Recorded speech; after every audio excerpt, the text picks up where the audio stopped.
નમસ્તે દર્શક મિત્રો, હું છું અરવિંદ સ્વામીને આપ જોઈ રહ્યા છો કાનખોલ કે સ્વામી ન્યૂઝ ચેનલ. આ એપિસોડમાં આપણે વાત કરીશું ગ્રામ પંચાયતની ચૂંટણી વિશે. ગુજરાત સરકારે એટલે ગુજરાત ચૂંટણી પંચે આજે રાજ્યની 4000 જેટલી ગ્રામ પંચાયતની ચૂંટણીની જાહેરાત કરી છે. 25 જૂને આ ચૂંટણી યોજાશે. છેલ્લા ઘણા વર્ષોથી આ ગ્રામ પંચાયતોની મુદત તો પૂરી થઈ ગઈ હતી, પરંતુ કોઈને કોઈ કારણસર ચૂંટણી પંચ છે એ સરકારના ઇશારે ગ્રામ પંચાયતની ચૂંટણી કરવાનું ટાળતું હતું. પરંતુ હવે આની તારીખ પણ જાહેર થઈ ગઈ છે. બીજી બાજુ 19 જૂને ગુજરાતની વિધાનસભાની 2 પેટા ચૂંટણી છે. એક કડી વિધાનસભાની, જે મહેસાણા જિલ્લામાં આવેલું છે, અને બીજું વિસાવદર વિધાનસભાની ચૂંટણી. આ બંને ચૂંટણી પણ ખૂબ રસપ્રદ છે. પેટા ચૂંટણી હોવા છતાં પણ એ ચૂંટણીમાં કોઈ જીતે કે હારે એનાથી કોઈ પાર્ટીને બહુ ફેર પડતો નથી. માનો કે કોંગ્રેસ જીતે તો કે કોંગ્રેસ સત્તામાં આવી શકવાની નથી, અને ભાજપ હારી જાય તો ભાજપને કંઈ નુકસાન પણ નથી, અને જીતે તો પણ કાંઈ બહુ મોટો એવો ફાયદો પણ નથી. પરંતુ લોકોનો ટ્રેન્ડ કઈ તરફ છે એ જોવા માટેની એક પારાશીસી જે કહેવાય છે એ હંમેશા પેટા ચૂંટણી રહી છે. આપણે વાત કરવી છે ગુજરાતની 4000 જેટલી ગ્રામ પંચાયતની પેટા ચૂંટણીની. સાહેબ, લોકસભાની ચૂંટણી કરતાં ગ્રામ પંચાયતની ચૂંટણી ખૂબ રસાકસીવાળી હોય છે, ખૂબ રસાકસીવાળી.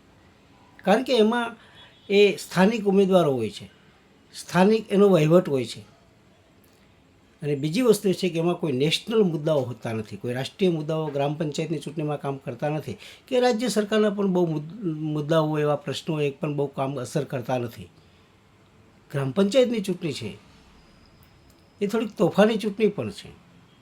વિધાનસભા અને લોકસભાની ચૂંટણી જેવી એ જેને કહેવાય કે નિખાલસતાથી લડાય છે એવી એ ચૂંટણી હોતી નથી. ગામમાં ચૂંટણી પછી સાહેબ બહુ એકબીજાની દુશ્મનાવટ વધતી જતી હોય છે, અને બીજી ચૂંટણી સુધી ચાલતી હોય છે.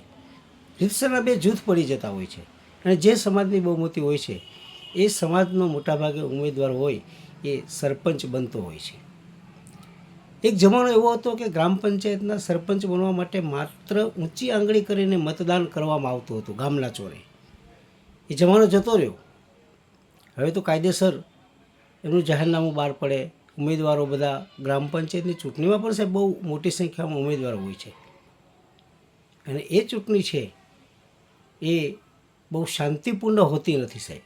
એટલે સરકારે એના નિવારણ માટે થઈને સમરસ ગ્રામ પંચાયતની યોજના જાહેર કરી કે કોઈ ગ્રામ પંચાયતમાં બિનહરીફ સરપંચ થાય તો સરકાર એને લાખો રૂપિયાની ગ્રાન્ટ આપે છે ગામના વિકાસ માટે. એટલે ગામમાં એક તો કોઈ દુશ્મનાવટ ઊભી ન થાય, સુલેહ શાંતિ જળવાઈ રહે, એકબીજાનો ભાઈચારો વધે, અને પંચાયતને પૈસા મળે.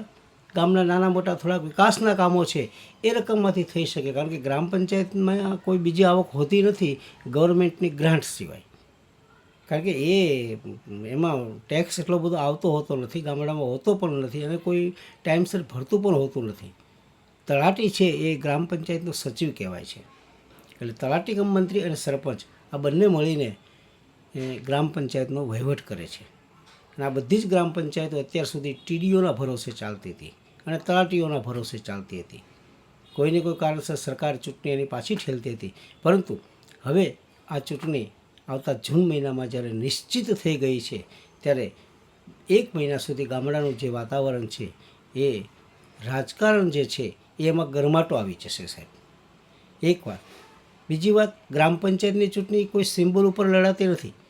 કોંગ્રેસ કે રાજકીય પક્ષના સત્તાવાર કોઈ ઉમેદવાર હોતા નથી. દર વખતે એવું બને છે ગ્રામ પંચાયતની ચૂંટણી થાય ત્યારે દરેક પક્ષ એમ કહે છે, ભાજપ કે કોંગ્રેસ કે બીજો કોઈ પણ પક્ષ, કે સિમ્બોલ ઉપર ચૂંટણી લડાતી નથી.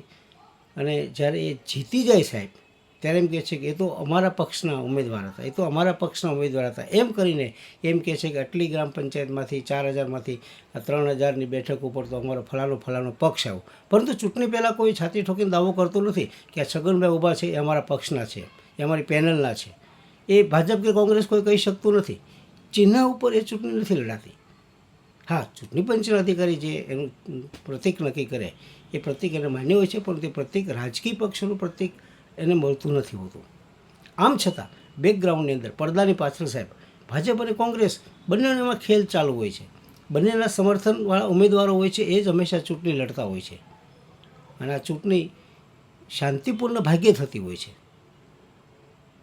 સરકાર એના પર ચાપતી નજર રાખે ચૂંટણી પંચ, તો પણ ચૂંટણી પતી ગયા પછી સાહેબ એમાંથી જે વિવાદ ઊભા થયા હોય, જે વિરોધ થયા હોય, એટલે ગામડામાં રીતસરના 2-3 એમાં જૂથ પડી જતા હોય છે અને બીજી ચૂંટણી સુધી આ બધો દેકારો છે એ બધો ચાલુ રહેતો હોય છે. ટાટિયા ખેંચ પણ ચાલુ રહેતી હોય છે. ગાંધીનું જે ગામડું છે સાહેબ, એવું જ ગામડું, એવી જ ગ્રામ રચના થાય, લોકો સુરેશ શાંતિથી રહે અને ગામના વિકાસના કામો થાય, ગામમાં ખાસ કરીને શાંતિ જળવાઈ રહે, એ જોવાની જવાબદારી ચૂંટાયેલા સરપંચની હોય છે. એક વખત તમે ચૂંટાઈ જાઓ કોઈ પણ પક્ષમાંથી અને કોઈ પણ પદ ઉપર, ધારાસભ્ય હોય કે સંસદ સભ્ય હોય, તમે ચૂંટાઈ ગયા પછી તમે એ સમગ્ર વિસ્તારના પ્રતિનિધિ છો સાહેબ. તમને મત આપ્યા છે એટલા લોકોના તમે પ્રતિનિધિ નથી. તમને નથી આપ્યા એ વિસ્તારમાં પણ કામ કરો, ત્યાં પણ જે સગવડતાઓ જોઈએ, માળખાકીય સુવિધાઓ, એ તમે ઊભી કરો, સરકારમાંથી લઈ આવો, તમારી ગ્રાન્ટમાંથી એ કામ તમે કરી શકો છો. એના પ્રત્યે કોઈ દ્વેષભાવ રાખશો તો વાતાવરણ છે એ વધુ કલુષિત બની જશે. અને લોકશાહીનો પાયો ગામડું છે સાહેબ, ગ્રામ પંચાયત છે. એટલે પંચાયતી રાજમાં જે 3 તબક્કા છે એમાં પહેલો તબક્કો છે એ ગ્રામ પંચાયત છે. આપણે પણ એવું ઈચ્છીએ કે આગામી ગ્રામ પંચાયતની જે ચૂંટણીઓ છે એ ખૂબ શાંતિપૂર્વક અને સુલેહપૂર્વક યોજાય, ભાઈચારાથી યોજાય એવું આપણે ઈચ્છીએ છીએ. અસ્તુ. મારો એપિસોડ આપણે ગમ્યો હોય તો લાઇક કરજો, શેર કરજો, સબસ્ક્રાઈબ કરજો અને બેલ આઇકોનનું બટન દબાવજો. અસ્તુ.